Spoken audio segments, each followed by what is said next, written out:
Hey, hey, hey, it's your girl Stacey, and it's time for the weekend vlog.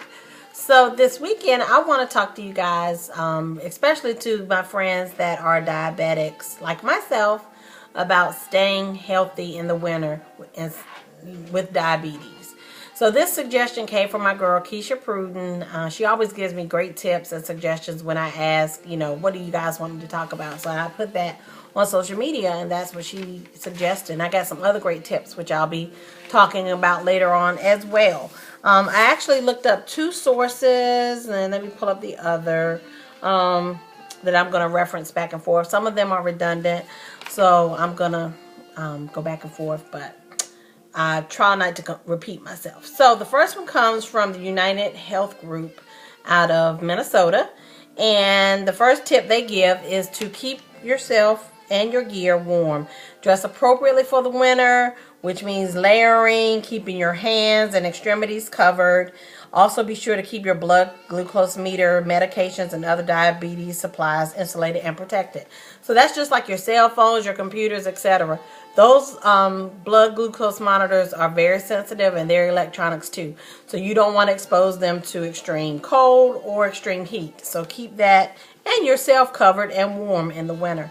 As being a diabetic, we have to prick our fingers and check our glucose levels throughout the day.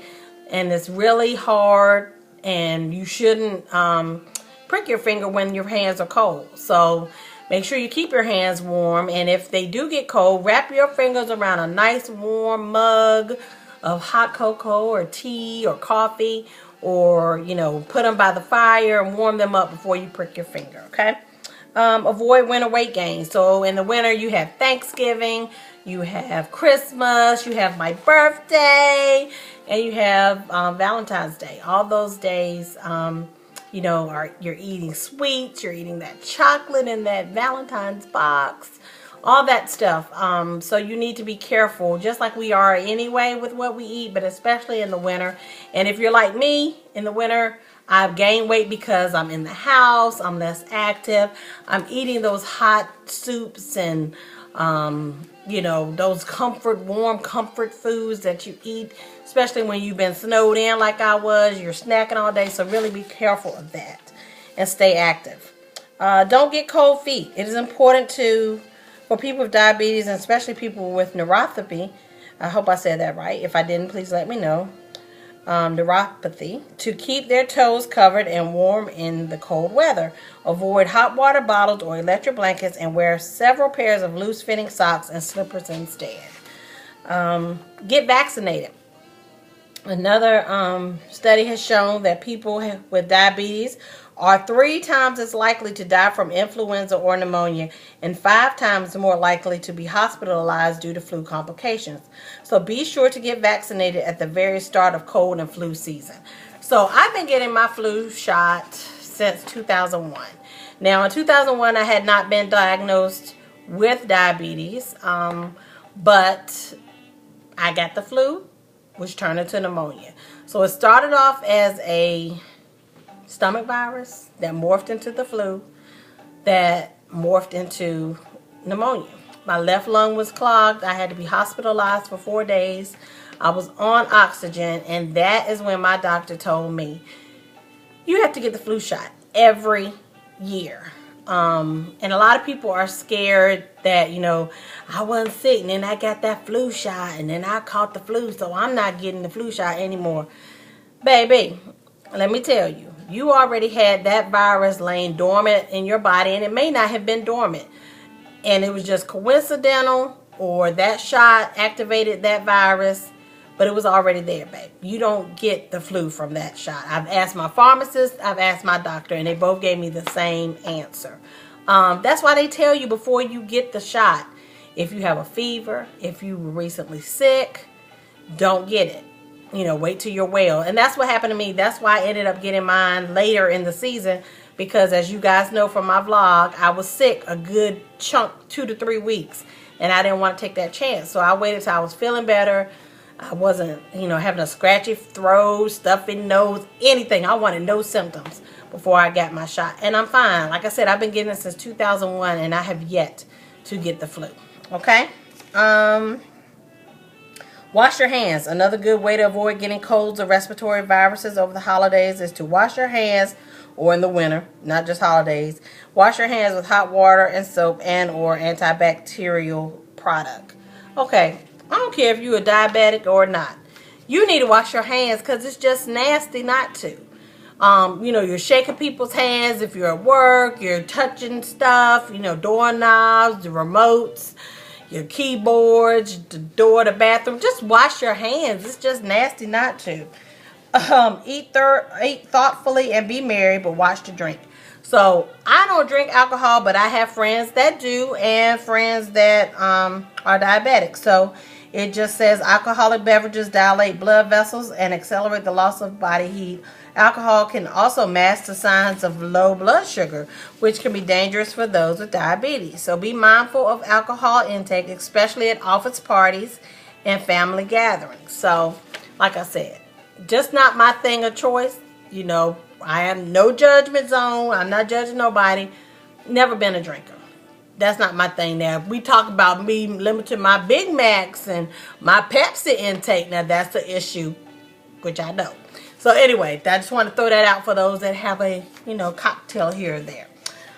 Seek counseling if you're feeling blue. This is another thing. It says several studies suggest a correlation between diabetes and depression, with rates of depression increasing as diabetes complications worsen. Depression is known to spike each year around holiday time. If you're feeling low, sluggish, devoid of energy, or sad, do not be afraid to reach out for help. And they say holidays, but I say the winter period, because some people have seasonal depression. And when it starts getting cold outside and the leaves start changing and falling off, some people get very depressed by that. So don't be afraid to seek help.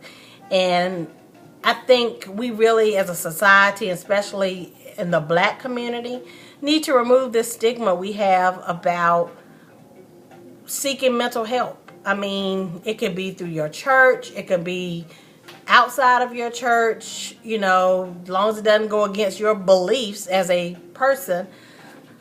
I think we need to seek help. We're so quick to say, I don't want nobody all in my business, or he or she isn't married, so what they going to tell me about my relationship, or we don't need no help, we just need to pray about it, that kind of thing.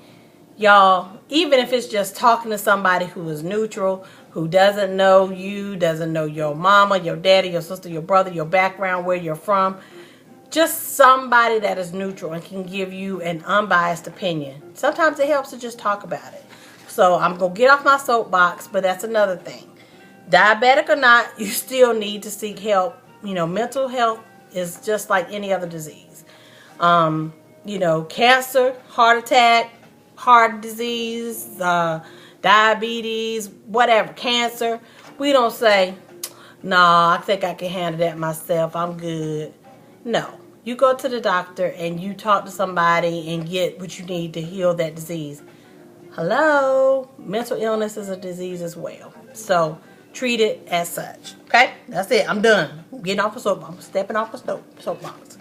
All right. Check in on the elderly. So seniors are even more susceptible to the effects of colds due to reduced ability to control body temperature and decrease of some kind of fat. I can't pronounce that word. subcutaneous. Subcutaneous fat. I'm not sure. I butchered that. Y'all forgive me. So if you know of an elderly person who lives alone and suffers from diabetes and or any other chronic illness, give him or her the best seasonal gift of all. Check in regularly, and especially on holidays. Stay hydrated. Alternating exposure to outdoor cold weather with indoor heating systems is a recipe for dehydration. Yes, it is. Which can raise blood glucose levels and cause dry skin and eyes. Drink lots of water and apply alcohol-free moisturizing lotion throughout the winter months. And I'm going to throw this in for free. Get you a humidifier. I sleep with one every night. So do that. Stay hydrated. We need that as diabetics anyway, to drink lots of water. And strive for a stress-free season. Stress affects blood sugar levels, so try to make your holidays a little less hectic. That can mean making sure you're not overextending yourself and keeping your social schedule and shopping list manageable. Again, this focused on the holidays, but I'm just saying in winter time period, limit your stress. Now let me look over here at my other one and see if there's anything I missed. Oh, physical activity. This one just says, each day, by doing some physical activity, your glucose levels are being supported. So, that will increase your insulin sensitivity. It keeps you warm, and it gives you, it's good for your mind. So do activity every day. All types, it helps. So walking up and down the stairs, walking around the block, walking around the office, anything. Just do that. What else? See if I got everything. We talked about keeping an eye on your diet. Keep illness at bay, taking care of yourself, getting those shots.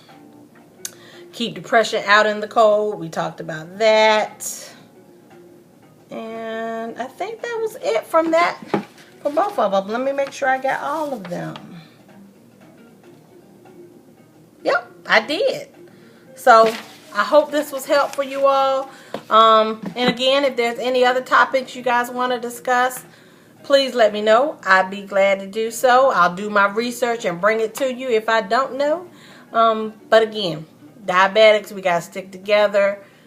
Let's do what we're supposed to do. Keep these numbers down. Oh, I'll share. I went to the doctor, about 3 weeks ago.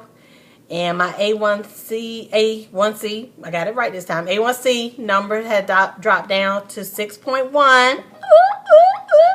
So my doctor said, keep on doing what I'm doing. Keep getting this weight off. And, that's my praise report. You guys can do it. We're going to do it. And stay warm. Keep these little fingers warm. Keep those toesies warm. Get your flu shots. Take care of yourself. Wash your nasty hands. Walk up and down them stairs. Do a jog around the office. Whatever you got to do. Take care of yourself now and especially in the winter. All right, until next time, holla.